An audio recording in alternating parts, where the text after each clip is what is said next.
When people decide to go abroad, there are three things people have in mind: fears, hopes, and expectations. Today, I have the great pleasure to have this conversation with someone who currently lives in the United States. His name is Johnny Flacco. What's going on, Johnny Flacco? How you Carlos, doing, man? how are you? How's everybody doing? Thank you for having me. It's my pleasure. Yeah, no, it is my pleasure. You know, I take a lot of joy in joining you here to talk about, in this case, you said fears, hopes, and expectations when moving abroad. That's right. Okay, I have a lot of those, but it's. Do you have enough time for that today? I think so. Okay. Let's try to keep it short then. Yeah, please. Maybe up to 10 minutes. All right, we'll try to do that for sure. Okay. So, Johnny, let's start with fears. So, I lived abroad. I'm back here in Colombia. So you're still living there. So I want to talk about those things because a lot of people who follow this channel, they are curious to know what are those fears. In my case, I had, and I'm sure your case you had, and yeah, because that's part of the past. So what are those fears, hopes, and expectations you had when you decided to go abroad? Okay. Yes, of course. You know, that's always a conversation you're going to have with your significant other before you make the decision to move abroad, which was what I did with my wife, you know. And yes, we had fears, expectations, and hopes. As it pertains to fears, there was one fear in particular that stood out the most. Which one? And yeah, that was getting sick, going through the healthcare system in the United States. That was the fear of yours too? Yeah, yes, that was my fear. We were so scared to just think about getting sick in the United States before moving to the United States. Okay, that was mine too. So let me elaborate on that. Yeah. We're curious to know what happened. Exactly. So what happened was that upon our arrival to the United States, we basically took all the precautions necessary to not get sick because we didn't want to have to deal with the healthcare system in the United States, because we had heard things about the system being very expensive, and whatever it is that you need from the healthcare system in the United States, you're going to have to pay for it dearly. So, but you know, that's something you cannot control.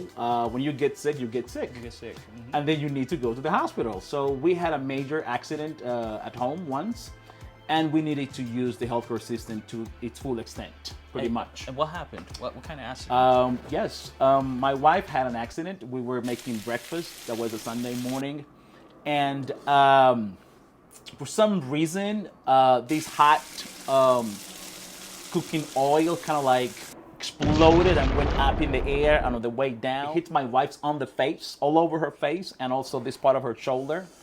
And she got burned really bad. It was bad.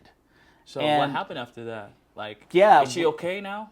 That was about a year ago. Okay. She healed completely, thanks God, and now she is back to full strength. But we had to rush to the hospital, but before that, we had to get her an ambulance, and there were like 6 professionals in the ambulance attending to her.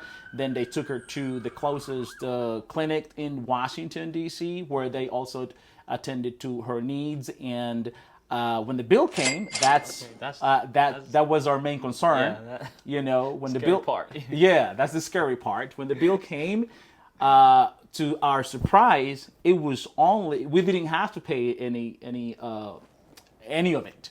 You know, it was all taken care of by the health insurance we had.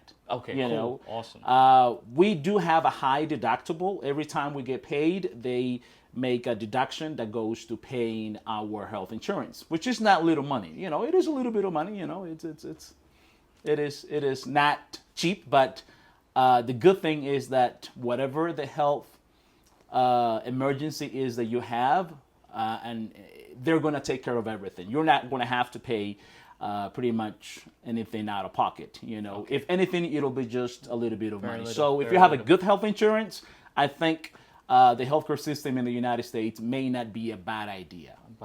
For those who are wondering, what's his job in the States? Johnny's an educator. He's a teacher.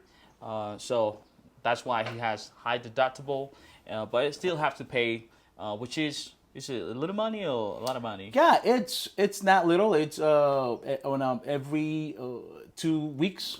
That's when we get paid. We get paid on that bi-weekly basis. Basis, yeah. And Same me. and that, well, to give you just a number, roughly we're looking at $600 a month. You know, that's our deduction to pay for our health insurance. That goes to exactly. health So insurance. it is not little money, but you get a lot back. Okay. Every time we go to see the doctor, it doesn't have to be an emergency. Whatever it is that we need, our copay is also very little. It's only, $10-15. Okay. And that you can pay out of pocket without having to break the bank. That was our biggest fear, and it's a good thing that it turned out to be not that bad. How about you, Carlos? So tell us about that fear that you also had before relocating, moving to the United States. Yes, as probably some of you already know, I lived in the United States. Now I'm back here in Colombia. When I, decided to, relocate to go to the United States, my fears, because I had many, but one of them was the same one Johnny had, which was getting sick in the United States. So my experience was not as positive, as good as Johnny was, because I had to pay a lot of money. I had to go for some reason, 2 or 3 times to the hospital, and it was a lot of money. I had to pay a lot of money. Now we're gonna move on to the second portion of it, which is hopes. Yeah, hopes. Yeah. Oh yeah, Yeah, a lot of hopes. yeah, a lot of hopes. I was first presented with the opportunity to go to the United States and be there on a permanent basis as an employee.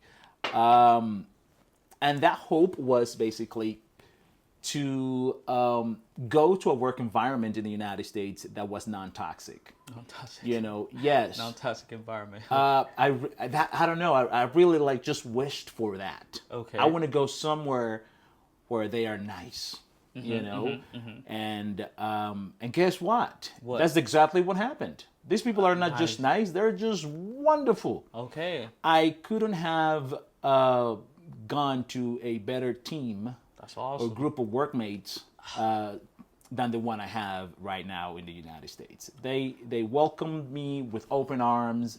They're supportive. That made my transition work-wise in a whole new country a lot easier.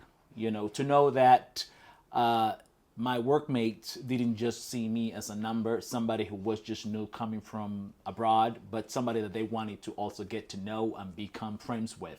So for me, that was a game changer. And I have to tell you that I couldn't be happier to have them as my workmates, colleagues, like you said, and also my friends now. So that's a wonderful thing, which I didn't think I was going to find in the United States, because, they say culturally speaking, they tend to stick to themselves or not to be that social, not to be that open to making friends or connect with people. But that was not the case with the group of people that I'm working with. So let's move on now to talking about expectations. You also said that you wanted us to talk about expectations. That's right. That's the last one. Upon moving to the United States, yes, that was one of the conversations I had. One of the biggest expectations we had was basically to see our daughter, who back then was 6 years old, learn and speak English fluently. That was an expectation we had,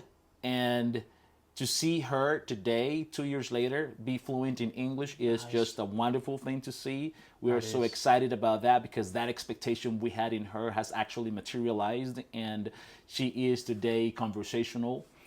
She makes friends at school. At the beginning, she was a little bit resistant to being in the United States, because she didn't understand when people talked to her. She couldn't really make normal, friends. yeah. Yeah, it's normal, but it's still hard, So even for us, I yeah, guess. exactly. But today, she couldn't be happier to be there, and that is due to the fact that now she is conversational and she understands she can make friends and talk to people and do things at school. So Nice. I guess she's the one now running the business in the house, like correcting everyone, like, Eric, you shouldn't say that. You shouldn't pronounce this way. You should pronounce it that way. Yeah, she it's sometimes we can get her to shut up and say things in English. Yeah, that's right. But how about you? What expectations did you have before moving to the United States? Well, my expectation, I had many, but the number one expectation I had was the same one you had, which was to see my kids being conversational in English, which was the case, you know. Right. One of them was luckier than the other Okay. Why is that? because he was into the education system All right. in the United States. So he had the, let's call it the privilege to study and go to, high school. When he got there, he was in 10th grade. He was put in 10th grade. He did 10, 11, and 12th grade. So at first he was not conversational. He was like all the time shy, and they went by and he was not saying anything in the house, and I was like, what's going on with this guy? Okay. He's just wasting time there. But at the same time, I was like, I gotta give him some time. This is something called silent period. Okay. So I gave him time, and what really frustrated me the most was the fact that all his friends was Hispanic, Mexican, Honduran, and so Puerto Rican. So I was like, wait a minute, I brought you here to learn English. So I mean, there's nothing wrong to have friends like that, but I wanted him to, pick it up like quicker. Okay. But anyway, I took it easy. So he eventually became conversational, which I'm happy about. And the other one, the second, my other son, he was not. He went to a regular English classes with native English speakers. That was a good thing.